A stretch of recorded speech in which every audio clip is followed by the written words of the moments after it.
क्योंकि इस वक्त एक और बड़ी खबर आ रही है और वो खबर ये है भारत रत्न को लेकर जो अटकलें चल रही थी उसमें एक खबर ये आ रही है कि मेजर ध्यानचंद को भारत रत्न की सिफारिश खेल मंत्रालय ने की है। सिफारिश इस वक्त की बड़ी खबर, खासकर इसको इस परिप्रेक्ष्य में देखा जाए कि किरण रिजिजू का लोकसभा में यह बयान है कि खेल मंत्रालय ने सिफारिश की है मेजर ध्यानचंद को भारत रत्न देने की, लेकिन कुछ ऐसी ही सिफारिश पिछले साल भी की गई थी और अंतिम क्षणों में यह भारत रत्न सचिन रमेश तेंदुलकर को दे दिया गया, जिसको लेकर कई विवाद भी खड़े हुए, जिसको लेकर कई सवाल भी खड़े हुए। लेकिन अभी इस बार लोकसभा के अंदर बाकायदा किरण रिजिजू का यह बयान है कि मेजर ध्यानचंद को भारत रत्न देने की सिफारिश की गई है।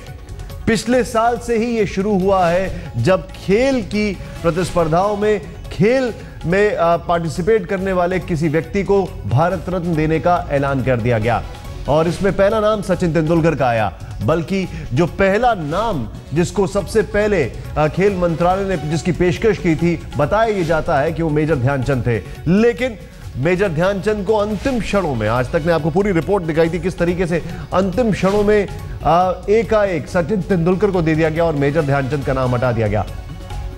लेकिन खेल मंत्रालय की इस बार यह पेशकश कि भारत रत्न दिया जाए मेजर ध्यानचंद को, जिसके ऊपर बयान बाकायदा लोकसभा में अपने आप में मायने रखता है। 15 अगस्त को इन सारी चीजों के ऊपर से पर्दा हट जाएगा कि मेजर ध्यानचंद को भारत रत्न मिल रहा है कि नहीं मिल रहा है। लेकिन अभी ये इस वक्त की सबसे बड़ी खबर,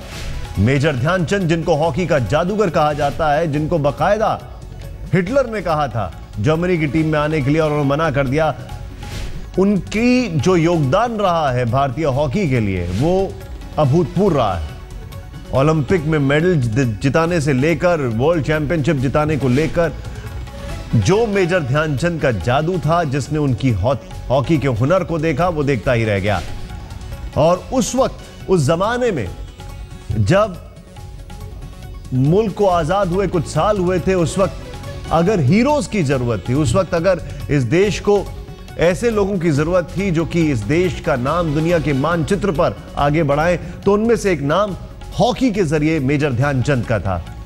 रीमा पराशर इस वक्त हमारे साथ है। रीमा, पूरी खबर बताएं। देखिए, रिटर्न रिप्लाई में अभी गृह मंत्रालय में ये जवाब रखा है किरण रिजिजू ने, और उन्होंने साफ तौर पर कहा है कि ध्यानचंद का नाम गृह मंत्रालय की तरफ से रिकमेंड कर दिया गया है। इसलिए जो भी अब तक अटकलें चल रही थी उन पर कुछ विराम लगा है, क्योंकि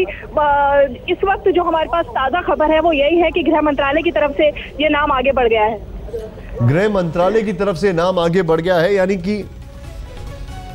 कि इसमें अब ये समझा जाए कि ये नाम लगभग तय है या अभी भी कुछ फॉर्मेलिटीज होती हैं? रीमा, संक्षेप में बताइए।